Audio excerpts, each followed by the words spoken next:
started off with the Miami Dolphins, as an analyst. So at the very bottom, there that kind of exposed me to just about everything cybersecurity. So endpoint detection response, intrusion detection, even physical security, you name it. I probably did my toes in it. In my experience, just about any skill can be taught, but there are certain things that cannot be taught, and that's what I look for. Yeah, that's a brilliant bullet point list of what IT professionals need to be focusing on doing. That's the thing. You can't escape it. So those AI-powered attacks, right? The threat actors, they're using Gen AI, for example, to craft highly personalized phishing emails. And phishing is the number one attack vector. Hello and welcome to BetterTech. My name's Colin McCarthy, and here we are again for another interesting discussion about IT and security and everything that we have to manage today in our professional lives. Today I have Roberto Galdamez, the CISO of Kovac Financial Network, the Kovac Securities. Welcome, Roberto. Great to have you here today. Please share to us a bit of your history and your journey to become a CISO. Great. Thanks for that intro, Colin. So I started off with the Miami Dolphins, as an analyst. So at the very bottom, there that kind of exposed me to just about everything cybersecurity. So endpoint detection response, intrusion detection, even physical security, you name it. I probably did my toes in it. Mm-hmm. Um, and then from there, that expanded my knowledge in the sense that I was working with a lot of federal agencies at the time. So we were prepping for the Super Bowl that was going to be hosted in Miami. And for those who don't know, the Department of Homeland Security oversees that event since it's such a popular and well televised event. So there's certain mandates that the federal government requires, and if you don't comply, you can't host a Super Bowl. So I was brought on board to help them out, work with all the agencies, the whole alphabet soup, and from there, I moved on to VMware and I specialized in vulnerability management. So I went from a generalist to vulnerability management, Mm-hmm. uh, moved up the ranks, eventually got into more governance, risk, and compliance, and started mentoring a couple of the younger members of the team. And at VMware, it's tech. They do a lot of virtualization software. And once Broadcom bought out VMware, I moved over to Kovac, where now I'm the CISO. So it went from generalist to specialist to generalist again, but in a different perspective. So before, where I was doing a lot of that tactical engineering work, now I'm Mm-hmm. doing a lot of the strategic executive work. So I've basically done it all at this point. Yeah, but that must give you the most amazing foundation of knowledge, knowing that full progression and having a good understanding of the full sort of network stack or the IT stack that a security professional needs to be looking at. As you mentioned, even physical security, certainly with at the stadium. What from that? What are the sort of the leadership qualities that you have gained over the years that you think would be essential for cybersecurity executives? So there's a couple that I can think of. So number one is executive communication. That's a skill, where you're translating complex technical risks into that sort of business language that others can relate to. And that resonates with boards, other executives, Hmm. non-technical stakeholders, right? Because at the end of the day, not everybody is into tech. It's like driving a car. You can drive a car, but that doesn't necessarily mean you're a mechanic. So if you start getting into all the technical jargon, you're not going to know what they're talking about. Um, I would also say that your influence and collaboration are also an essential quality for leadership in cybersecurity. And so that would be your ability to build the consensus across all the departments, influence the culture, and Hmm. foster those relationships with, the broader IT department, legal, compliance, other business units, finance. Um, and finally, risk management mindset, right? At this stage, it becomes less about uh, a narrow tunnel vision and more about the overall risk management of the company. So you got to have that deep understanding of risk assessment, that prioritization, right? All those mitigation strategies. And you have to focus on balancing the security with the business continuity. Right. Yeah. That's a fascinating. It's a very delicate balancing act to do security that is secure but also seamless for your end users. So it's not seen as a barrier. And I liked how you mentioned, the communication is such a vital skill because it is that ability to accurately articulate the subject that you're talking about. Because with your car analogy, we all don't want to get into the specifics of the headspace in a gasket, and if you've got an old carburetor, cleaning out a spark plug to get the engine to turn over again. You just want to get in the car and go. Exactly. But often, the mechanics in our brain want to be talking about those nuances. So yeah, that's very much a needed skill for those professionals, working through their career to become leadership and executives. You talked about mentoring and building, effective teams. What's your uh, um, I guess key elements that you work on with the people that you're mentoring, and even building your own team? Yeah. So as far as building the team, I kind of hire for potential and for cultural fit, right? So you got to look just beyond the certifications, right? Because anybody can get certifications, but not everybody is going to have the personalities that mesh well together, and not everybody is going to have that drive to learn more, right? That potential. In my experience, just about any skill can be taught, but there are certain things that cannot be taught, and that's what I look for, right? So you prioritize curiosity, adaptability, that alignment with the team values, right? And you build that diverse team with people who are complementary of each other in terms of skill sets, right? So that they can teach each other, foster well with each other, and that resilience and innovation, right? And for mentoring, I like to mentor through coaching and feedback, right? So offer those regular one-on-one check-ins, Mhm. focus on their career goals, any kind of challenges, their well-being, the life outside of work is very much an influence on the life inside of your workplace. And so, not to get into personal matters, but just kind of see where their headspace is at. And you use that situational coaching as well to help the team members navigate real world problems and Mhm. grow with that confidence, right? So if there's something happening right now and they're interested in that particular subject, I say, okay, hop on board, check it out, see if you really like it. Here's an example of what this would be. Mhm. Here's some practice, right? So, Yeah, and it's so true what you said about hiring for mindset and aptitude, because you said anybody can get a certification, and a lot of people who have those certs unfortunately don't even have the knowledge behind it. They have just done a brain dump to get the certification. I'm sure you've interviewed a number of people. I have, and they say they have a certificate, and it's like, oh, great! I also am an expert on that subject. Let me ask you some really, really deep questions. And if they can't answer those questions, you know that they don't really know the subject. They have just done what was needed for the certificate, and then the certificate becomes, invaluable. Not invaluable, worthless, and has no value. Has no value.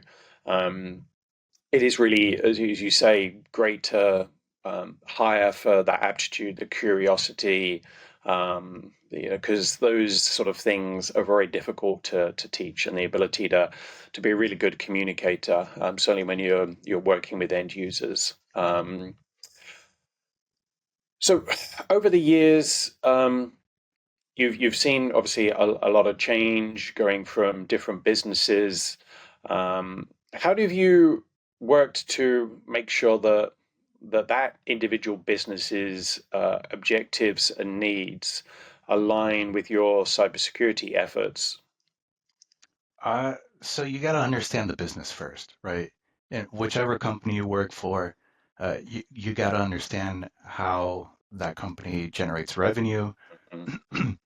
how they serve their customers, how they compete in the market, and understand those core business goals, right? The growth strategies, the regulatory drivers, the risk appetite, um, all that kind of comes into play when you're building out your cybersecurity strategy, right?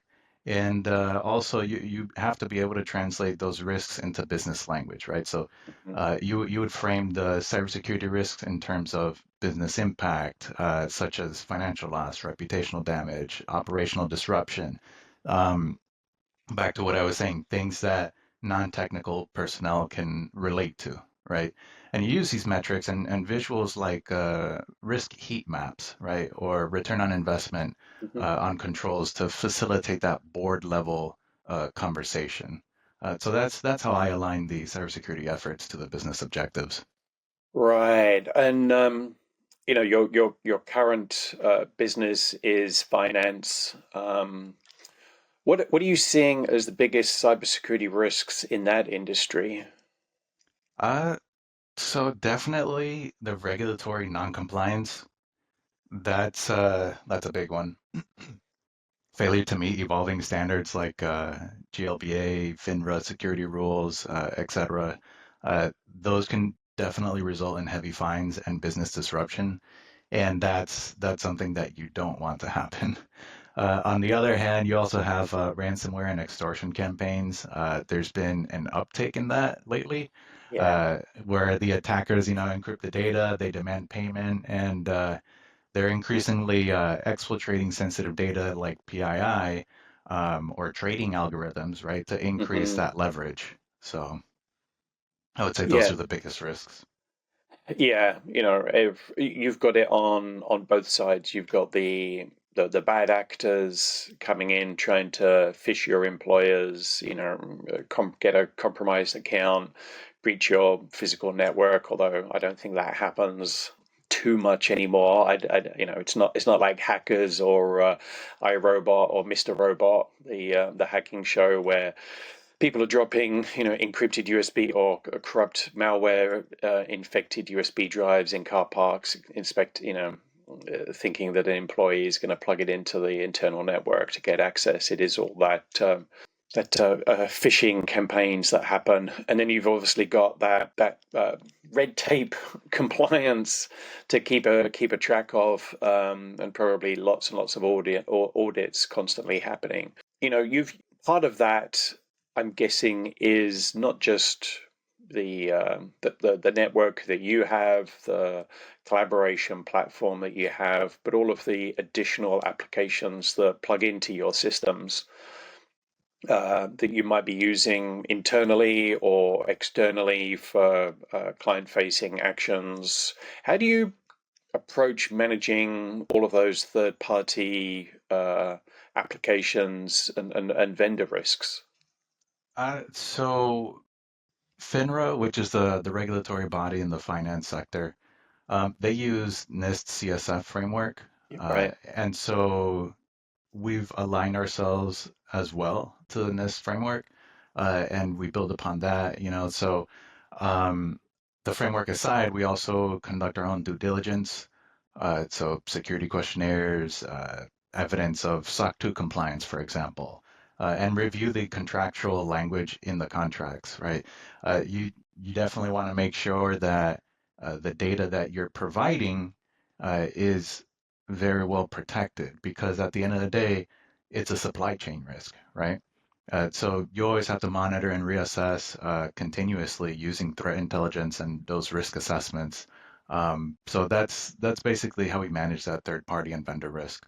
Right, right. Yeah, it's a another piece of work that has to be done to manage them in your daily workload. Have you obviously in your career of going from that entry level IT analyst with the Miami Dolphins, and then through your progression through VMware, very much a sort of a cloud-based company. How has your strategy for security changed with the adoption of cloud over the years? So now that cloud is more prevalent compared to when I started, I've seen the shift go from a perimeter-based security model to an identity-centric Yeah, model. So the old model was just, protect the network, and it was plain Jane and simple. And uh, unfortunately, or fortunately, depending on how you look at it, uh, the new model focuses on identity, right? So you have to secure those user IDs and enforce that strong authentication, right? So you implement least privilege access across all the cloud services.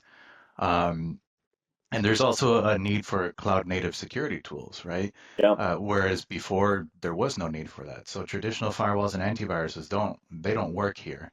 Instead, what you have to do is focus the strategy on the cloud workload protection, things like cloud security posture management, serverless and container security, API security, all these things that deal with the cloud specifically. Yeah, it's great to hear you talk about the shift in where the endpoint is, and where the perimeter is. I really do think that identity is the new endpoint, and it is unfortunate that there are still so many, um, let's say, seasoned IT security professionals that still only focus on the corporate network, the corporate laptop.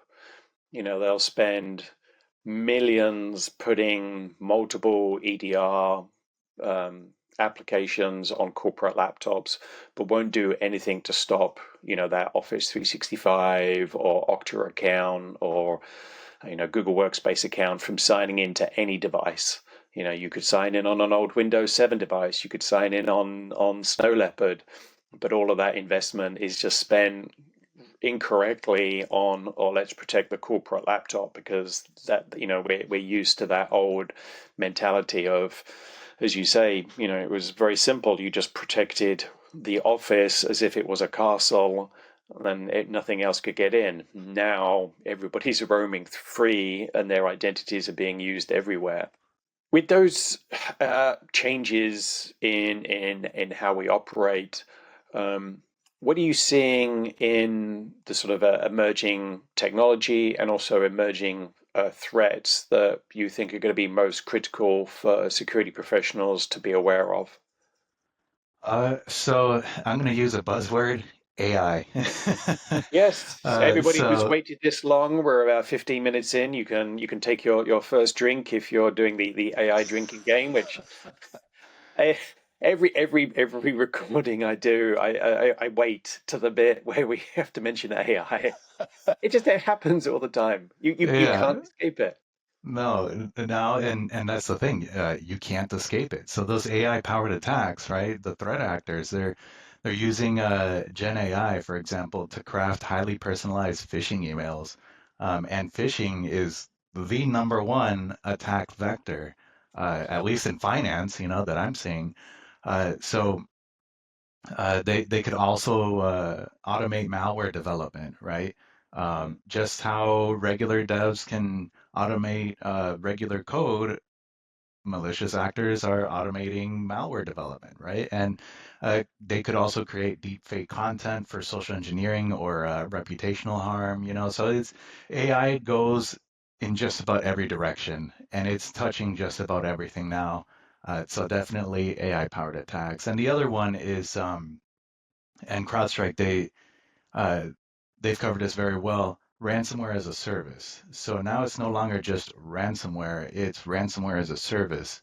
The logic and the thinking of the threat actors behind that has changed. So now there's a commoditization of ransomware kits, right, that enables less skilled actors to launch those devastating attacks.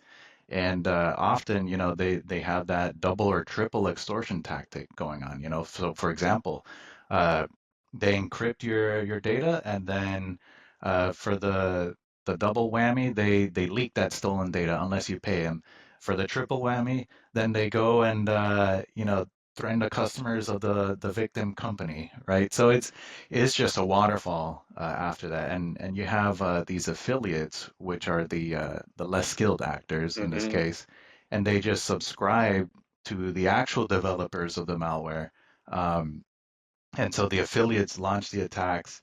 You can think of recent examples like Revil or REvil, however you want to pronounce it, and Lockbit, right? Okay. So those are the two emerging threats I could think of right now.